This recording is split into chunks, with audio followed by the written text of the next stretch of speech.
brothers and sisters, in the interest of nasiha, sincere advice, the reflection that I want to give tonight, I want you to look inward, inshallah ta'ala, and let's think very deeply, because we're getting now into crunch time, the most important 10 days of the most important month of the year. So bismillah. I'm going to ask you all a question first.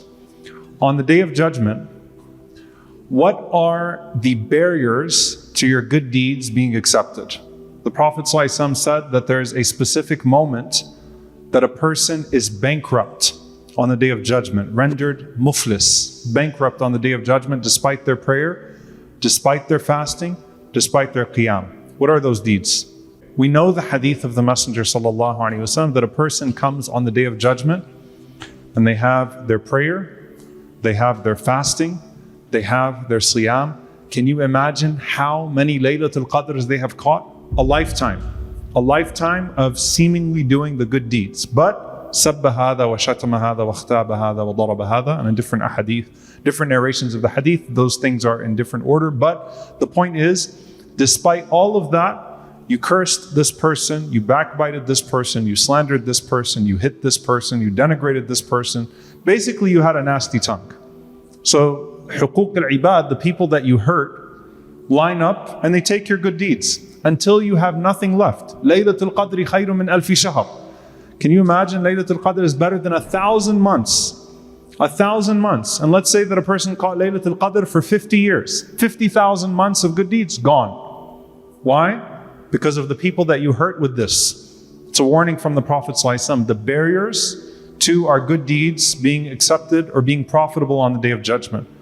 Now, that's not what I want to talk about tonight. I just want to establish a premise for a moment. That as we're getting into the last 10, we need to make tawbah from those things that might take away everything from the last 10. Shaykh Yasir talked about salah, prayer, taking the most of our prayer. And honestly, I appreciated the reminder because it wasn't a feel-good reminder. It was a warning. الَّذِينَ هُمْ عَنْ صَلَاتِهِمْ سَاهُونَ. Usually you hear the good things about prayer. It was a warning not to be forgetful for your prayer, right? With your prayer and lose out on your prayer. This is beyond that. This is your good deeds going to waste because you're not reforming your akhlaq. You're not reforming your manners. And so if you want your ibadat to be accepted, you have to reform your akhlaq. Can you all remember that? If you want your ibadat, your acts of worship to be accepted, you have to reform your what? Your akhlaq, your manners. If you want your acts of worship to be accepted, you have to reform your manners. May Allah subhanahu wa ta'ala allow us all to reform our manners and to perform our acts of worship. Allahumma ameen. This is the time to do it. In this life, there's also another prominent aspect of these next 10 nights, which is dua to Allah. Constantly making dua. We have lists that we go to Allah with. You've been asking Allah for all this time. Laylatul Qadr is the night of decree. So you want something to happen in the next year? That's your night. That's the night that your next year is going to be decreed. In the next 10 nights, your next year is going to be written down. Think about the consequence of that. Including, by the way, those who plan to go to Hajj. May Allah write us amongst them. Allahumma ameen. So in these next 10 nights, something is going to happen with your decree, right? And what is the barrier to your accepted dua? And that's where I want to stop for a moment and think about the surahs that we just passed. Surah An-Nur, Allah subhanahu wa ta'ala talks about the ideal society that got polluted by some of those bad akhlaq, those bad manners. Slander, gossip, until they did not spare our mother Aisha radiallahu ta'ala anha, our mom. Our mom was slandered. You love your mother? You're reading about the story of your mom being slandered with the worst type of slander. Our mother was slandered by people we also love, not the hypocrites, Ibn Ubay ibn Salul. Some of the Sahaba fell into the trap, passing it right and left. They took it and took aspects of it and passed it. And Allah forgave the companions, not the hypocrites. But what did Allah subhanahu wa ta'ala say? يَعِظُكُمُ اللَّهُ أَن تَعُودُوا لِمِثْلِهِ أَبَدًا. That's a strong warning. I'm warning you never to go back to this again. Nothing like it, the remnants of it. Don't you ever go back to anything like that episode ever again. يَعِظُكُمُ اللَّهُ أَن تَعُودُوا لِمِثْلِهِ أَبَدًا. Allah let you off with a severe crime. And yes, there were some people that had to pay the penalty of slander. And there were others that Allah knows. They passed the slander, but they were not amongst the main slanderers. But Allah subhanahu wa ta'ala offered an amnesty, but a warning with that amnesty. Don't you ever go back to that way again. Let there never be an episode like Hadithatul Ifk in the society of Medina again, like the slander of our mother Aisha radiallahu ta'ala anha in the society of Medina again. That's a strong warning.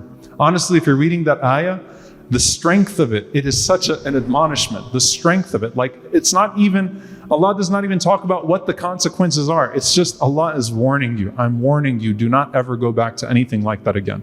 Don't let that happen in the society of Medina again. Just like Uhud, don't let the disobedience of Uhud happen again. And they never did, right? The Sahaba never had another Uhud episode.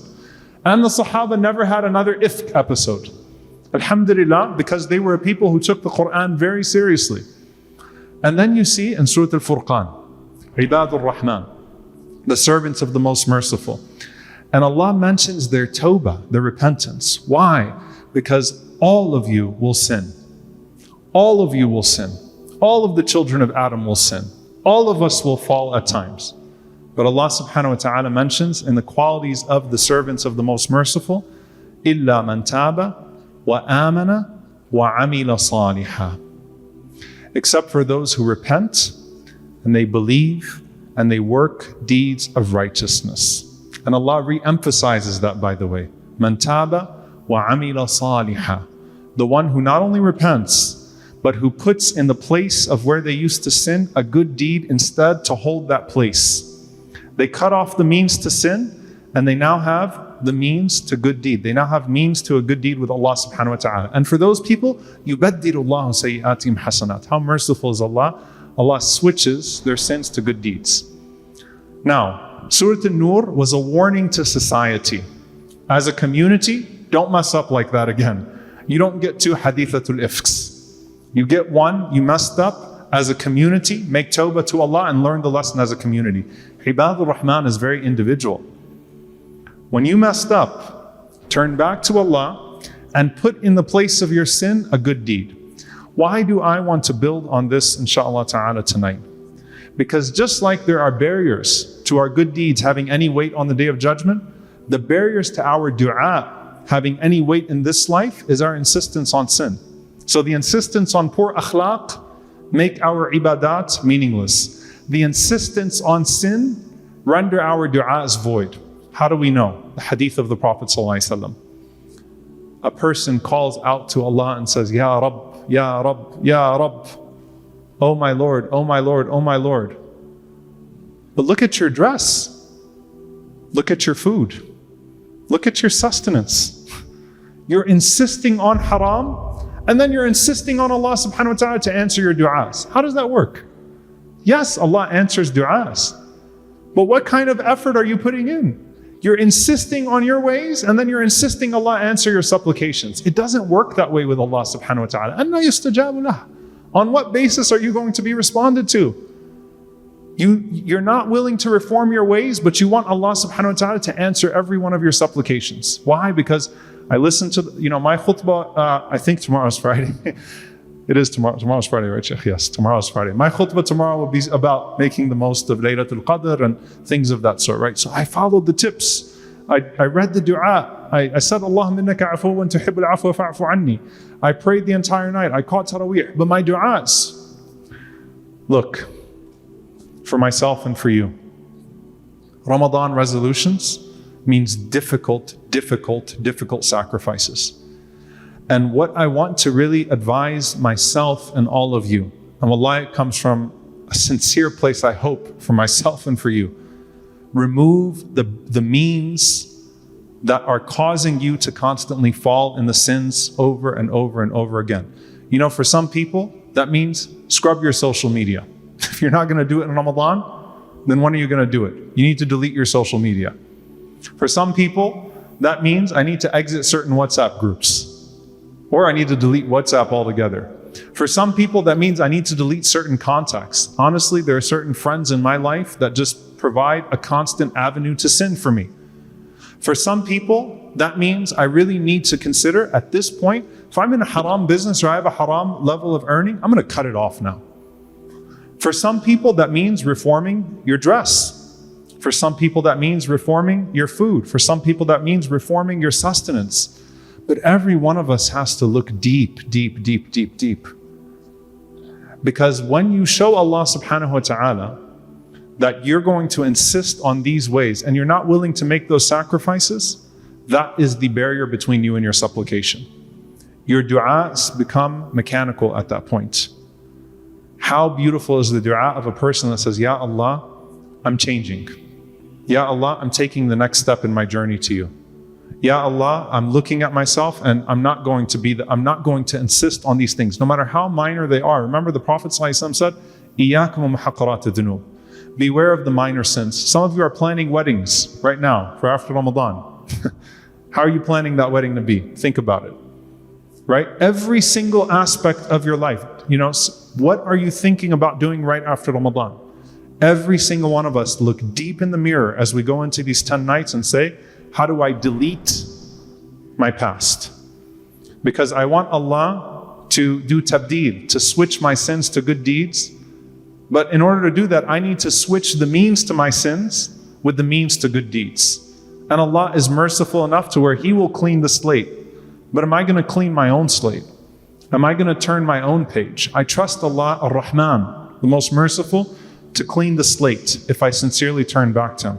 But will I fill it with good? And so while we're talking about Ramadan resolutions, we're less than 2 weeks left in Ramadan. If you weren't going to make the change in these next 2 weeks, if you're not going to do it in Ramadan, when are you going to do it? If you're not going to reform your earnings and the things that the Prophet ﷺ said are barriers to dua, when are you going to do it? And if you start thinking about, but that would mean I have to change this and I have to change that. You know how the shaitan, I'll end with this. Prophet ﷺ said, when you're about to give charity, and I'm not going to fundraise yet, okay? There's no fundraiser right now. You're about to give charity, the shayateen open their mouths and they tell you what? Poverty, poverty, poverty, poverty, poverty. Vacation, trip, this, that. They hold you back from your charity. That's with every good deed. You're about to turn the page with Allah subhanahu wa ta'ala, but what about your friends? But wait a minute, what about this? What about that? What about your social gatherings? What about your family? What about these people? What about those people? What about this factor? Wait a minute, but if you get this out of your life, but wait a minute, maybe you'll need to communicate with that person again. The excuses. Shaitan just wants to make sure the means are still there. He's going to come out of his chains with a vengeance after Ramadan. We all know how we feel on the day of Eid.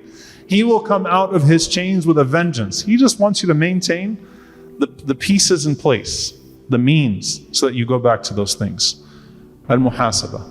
Let's hold ourselves accountable and let's make some difficult sacrifices. And that's how you get your du'as answered. Just like we don't know how the sins affect our lives. They make our lives devoid of barakah. They bring in our lives ibtila. They bring in our lives trials and tribulations that we don't even trace back. The same thing, dear brothers and sisters, with our du'as.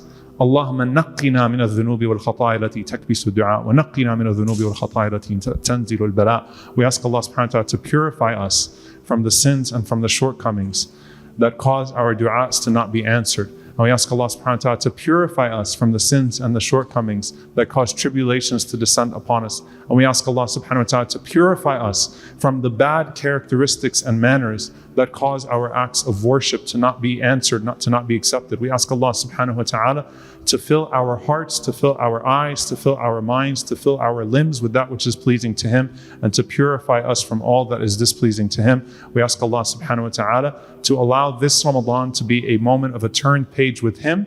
And we ask Allah subhanahu wa ta'ala that for anyone we have harmed, that Allah subhanahu wa ta'ala allow us to be forgiven by them as well. We ask Allah subhanahu wa ta'ala to correct our affairs in regards to the hereafter and correct our affairs in regards to the dunya. And we ask Allah subhanahu wa ta'ala to make us amongst those who catch Laylatul Qadr and who do not have Laylatul Qadr invalidated on the Day of Judgment. Oh Allah, accept it from us. Allow us to catch it and allow us to see it on the Day of Judgment. And do not let it be amongst those Laylatul Qadrs that are invalidated. Allahumma ameen.